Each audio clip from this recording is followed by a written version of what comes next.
Alors, le stoïcisme s'intéresse à l'astrologie. Pourquoi est-ce qu'il s'intéresse à l'astrologie?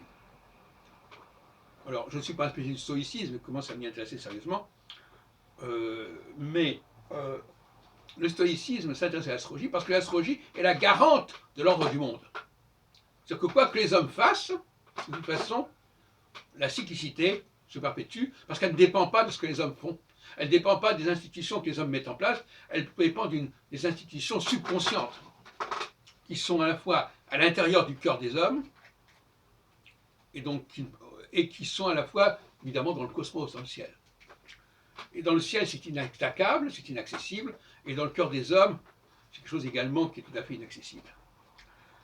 Et entre les deux, il y a cette espèce de purgatoire, de statut intermédiaire, qui est assez vain finalement.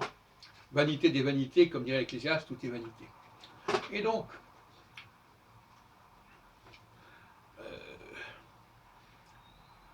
le stoïcisme sait très bien que, quelles que soient les crises institutionnelles, quelles que soient les crises juridiques, juridictionnelles, judiciaires, constitutionnelles, ça ne met pas en branle le système lui-même, tel qu'il le conçoit. Parce que ça, c'est quelque chose que l'homme ne peut pas modifier. On dit beaucoup que l'homme a perturbé l'ordre de la nature, mais il n'a pas perturbé l'ordre cosmique. Il n'a pas perturbé l'ordre cyclique. Si, il l'a perturbé d'une certaine manière, puisqu'il a inventé ces constitutions qui proposent une sorte de pseudo-cyclicité. Et justement, il faut protéger la vraie cyclicité de la fausse cyclicité.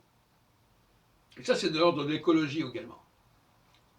Autrement dit, il faut laisser les choses se faire naturellement, plutôt que d'essayer d'instaurer des structures complètement artificielles qui n'ont pas beaucoup d'impact, mais qui sont quand même toxiques.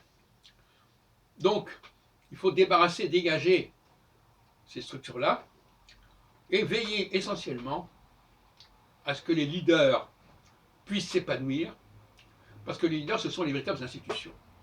Le leader est le garant des institutions. D'ailleurs, on dit souvent, à propos du président de la République, qu'il est le garant des institutions, mais il faut le prendre au deuxième degré. C'est-à-dire que c'est lui, quelque part, par sa présence, par son efficience, qui est le garant des institutions. Parce que si le leader n'a pas le processus cyclique en lui-même, eh bien les institutions ne peuvent pas fonctionner.